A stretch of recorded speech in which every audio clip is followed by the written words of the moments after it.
Hello everybody and welcome back to another Pokémon Emerald video. Today I will be playing through the game with a Pokémon from the first generation that admittedly I have never used all that much. For the rules, I can only use my starter in combat. I cannot use items from my bag in battle.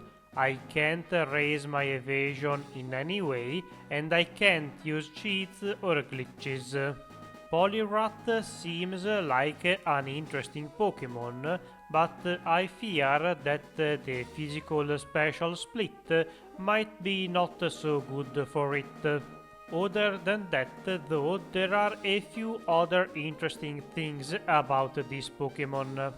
The starting moveset, for example, is quite nice.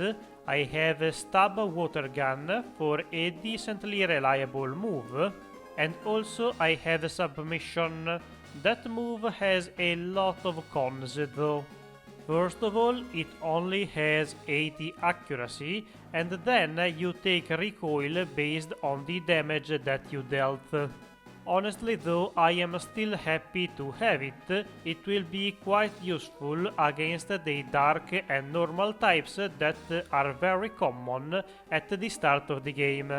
Like, for example, the Grunt in the forest, who uses a Puchiena. For this one though, since submission was missing quite a lot, I preferred to use 2 water guns, since that is still enough to defeat it. Moving on, we can get to the first gym leader. Roxanne specializes in rock types, and so this fight should not be particularly hard for us. For the first 2 Geodudes I used water gun since it is 4 times super effective and so it's a one shot.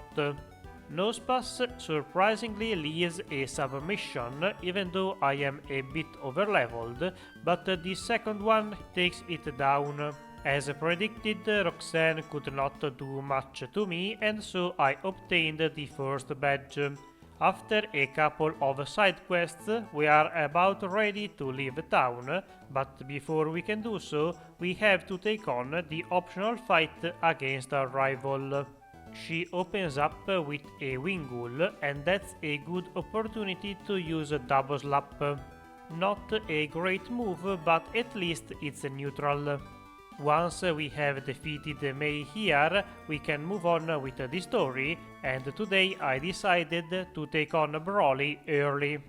This team is a bit dangerous, mostly because I do not do all that much damage with the water gun, and so he has multiple turns to attack me. Submission is a bit more effective because I have a higher physical attack, and also it has more base power, but it's not that reliable because of the 20% chance to miss, and also I take recoil damage, which is not that great when your HP is so low. For Makuhita, I lowered his HP with water gun so that the successive submission would destroy it. Otherwise, Brawly would use potions and things would not go so well for me. Now that we have the second badge too, we can get to Slateport, where we have to fend off a couple of Team Aqua grunts. Their Pokémons are not too dangerous, but they are a bit annoying. If I use Double Slap, the Carvana's Rough Skin might do a lot of damage, and Submission is not very accurate and very weak against the Zubat. So, all things considered, I just spammed the water gun a few times, and even though it was somewhat slow, it got me through the fights without any issues. As soon as we defeat them, we have to listen to Archie rant for a little while, and once we are done with that, we can resume the grind, because the next major fight might be dangerous. We are once again challenged by our rival. This time around, though, her Wingull has a wing attack. It is super effective, but does not do that much damage. Her starter has also evolved, but since it still has Absorb, it's not that damaging. And so, in the end, May was way easier than I expected. Next up, we have Wattson, and this guy might be a serious problem since I am weak to his main typing. But hopefully, if submission does not miss too much, I should be able to get through. In this fight, I also made a bit of a goof as I used Bulk Up while Magneton was out. That allowed him to paralyze me, but fortunately that did not matter. Well, it sort of did, because status gave me the status again. Things were a bit dicey against Manectric, but I was able to land one final submission and defeat his ace Pokémon. And with that, we also have the third badge of the region. After a little bit of exploration, we eventually reach the Meterfall Caves, where we meet the two evil teams of this region. Here we are informed about Max's plan to trigger the volcano to wake up the legendary Pokémon Groudon. Of course, we cannot let that happen, and so we get to the volcano where we challenge Maxi to a duel. His team is a bit annoying. He leads with Mightyena, who intimidates me. Because of that, I do not have quite enough damage to defeat the Zubat, but fortunately that Pokémon only goes for a Supersonic that overall did not do much in this fight. Once we were able to defeat him, we can resume the badge collection, and the next gym is nearby. This one is the Fire Gym, which is not that problematic for us. You may think that I would use Water Gun a lot in this fight, but I did not do that. Instead, I took the time at the start of the fight to set up a whole bunch of bulk ups, maximizing my attack since I went all the way to +6.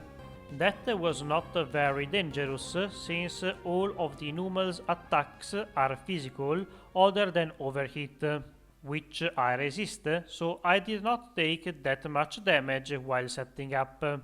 I was expecting to one-shot all of her Pokémons, but surprisingly Torkoal was able to endure one attack, but she goes down on the next one.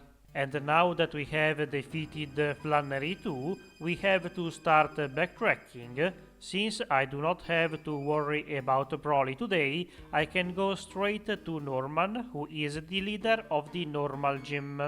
For this one, I pretty much used the same tactic as I did with Flannery, but instead of setting up against the Spinda, which is annoying with confusions, I did that against Vigoroth. I was a bit worried about Slash critting, and so I only used a couple of bulk ups.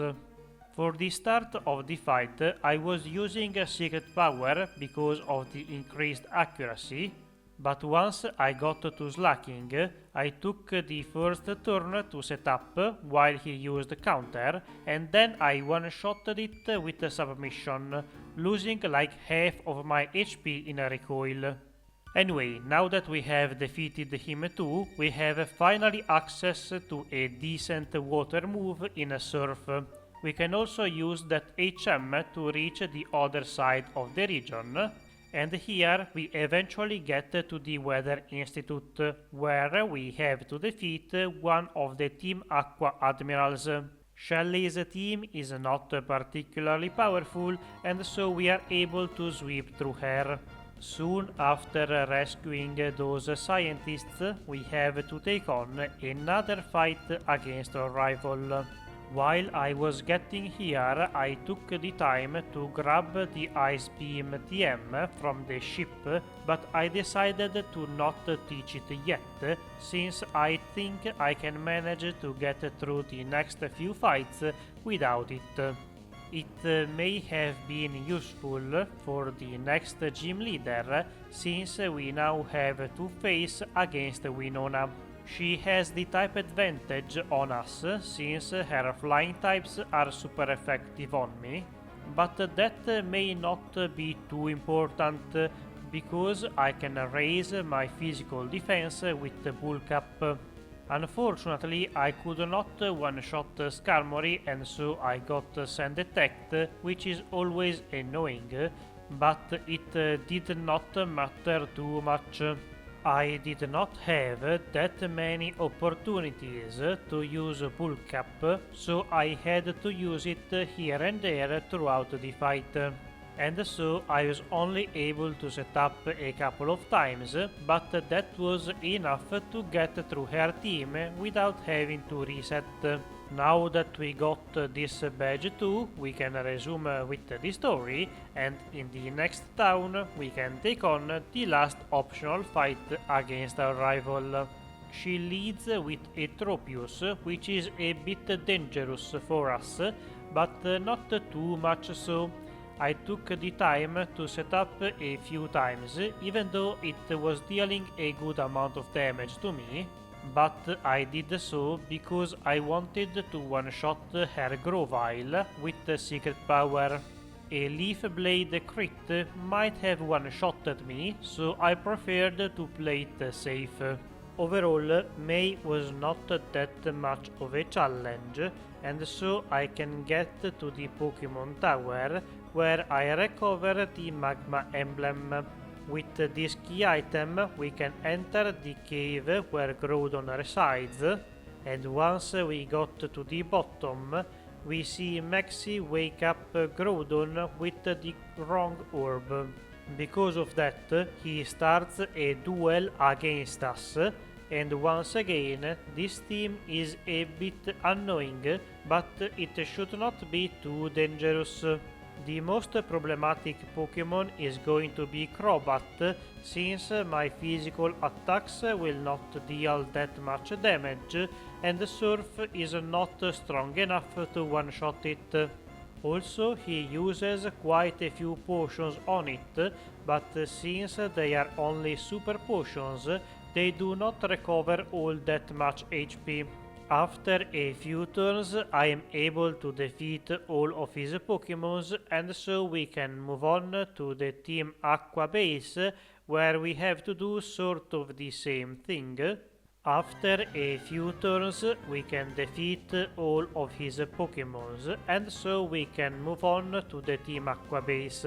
Here we are looking for their leader, but we can only find one of their admirals. His team is not particularly strong, and so in a few turns I can defeat all of his Pokémons. Once we are done with him though, I had to grind quite a bit because the next major fight might be very problematic. Eventually I got almost to level 60 and tried Tate and Liza. Here I lost once, but only once, which was a bit surprising considering that it is a 2v1 fight, and also they have psychic attacks which are super effective on me.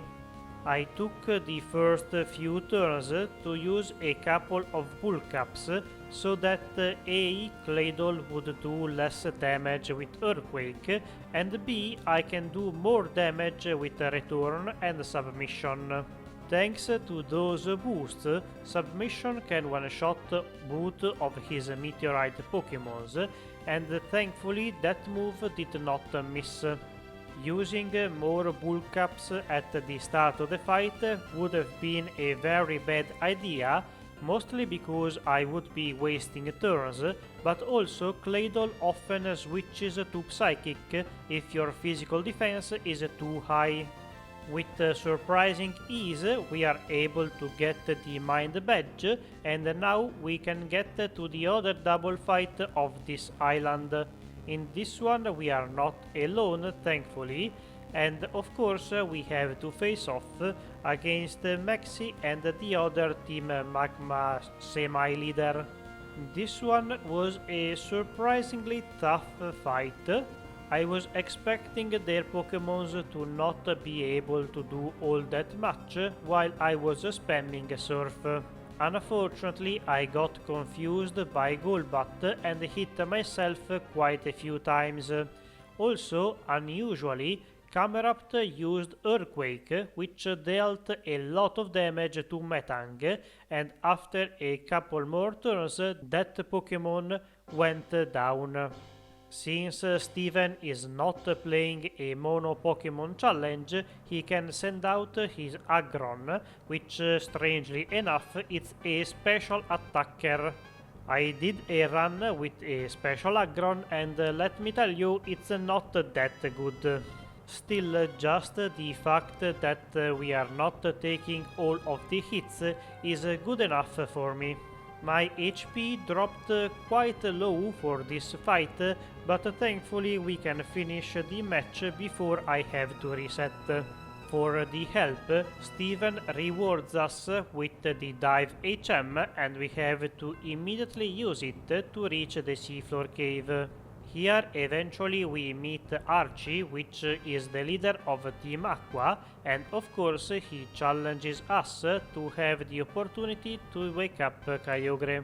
His team is not particularly powerful, other than Crobat, which is annoying as usual. After a couple extra turns of hitting myself, I can finally snap through and defeat the Sharpedo. Fortunately, I did not hit myself after the Screech, that might have been dangerous. Of course, defeating him here is not good enough for the story, and so Kyogre gets awoken anyway. Since both of the legendaries are active at the same time, they start fighting with each other and make the weather in the region a complete mess. To stop them, we go ask Rayquaza for help, and the legendary green snake comes down from the sky, shouts at the other two legendaries, and makes them stop fighting. With the world saved, we can take on the last of the gym leaders. Usually when you are fighting Juan with a water type, things are not too great, but today that's not the case. I can set up a lot of times with Bulk Up, since they cannot do all that much damage to me, and then sweep him. Unfortunately, setting up against Love Disc may not have been the best of ideas, since I get confused and infatuated. Because of that, I defeated him and tried setting up a little bit more against Whiscash, but not too much so. I do not think I am going to need +6 for this fight, and so after a couple more boosts I can start the sweep. With all of that attack, my return is going to one-shot all of his Pokémons. And just like that, we have just obtained the last of the badges of this region. Now that we have completed this part of the story, we can use all of the HMs, and because of that, we can finally enter the Victory Road. Here we are soon stopped by Wally, who wants a fight. His team is not too bad, but of course I can set up a couple of times and things are going to be much easier for me. The only annoying part of this fight is going to be the Magneton. Sure, I am going to one-shot it with submission, but that could miss, and so I opted for Surf. Thankfully that is a one-hit KO too, and so that Magnet Pokémon is not going to be a problem today. After that, the rest of his team soon follows to return, and just like that, we are free to clear the rest of the Victory Road and eventually get to the league. Here I changed my moveset a little bit. I went and got Substitute, since that move is extremely strong, especially if you are using a physical attacker, and also I thought the Earthquake TM. That is mostly for Phoebe, but we'll get to her soon. Sidney is not a major danger. Once I set up the substitute, it's very hard for him to break it. Crunch is resisted and Double Edge is not that strong because of the defense boost. After I raised my attack a bit, I can go on the offensive and return is enough to one-shot all of his Pokémons. Honestly, Poliwrath's attack is pretty good on its own, so I don't think I ever need a +6 in attack, but it's often funny to use it. Anyway, once we defeated Sidney, it's time for Phoebe. I had to teach Earthquake because Return and Submission were not able to hit her ghost types. For this fight, I should have equipped a Leppa Berry or at least PP maxed Earthquake, since the main issue that I may run into is the lack of PPs. Once you have a substitute up, this fight becomes much easier because her lead Pokémon cannot use Curse on you anymore. Also, Dusclops is not particularly offensive and so I can use a few Bull Caps. This time I got to +6 I think, mostly because I wanted to make sure that Earthquake would be a one-shot on the second Dusclops too, otherwise I fear I might run out of PPs and be sort of stuck. After defeating Phoebe, Earthquake has run out its usefulness, and so I switched it out for Brick Break. This move has less base power, but since it is stab, overall the damage will be a bit higher. And also it's going to be super effective on Glacia. Not that I really needed that, but it's a good thing nonetheless. For the Icy Trainer fight, I used a substitute, mostly because I did not want to get paralyzed or frozen. Losing a fight only because of one unlucky status effect would suck a lot. Of course, since I spent the first turn substituting, she can set up the hail which chips me down, but that's not enough to defeat me, and so the third member of the Elite Four is defeated too. For the fourth and last of them, I can sort of use the same strategy that I have been using since it's so strong.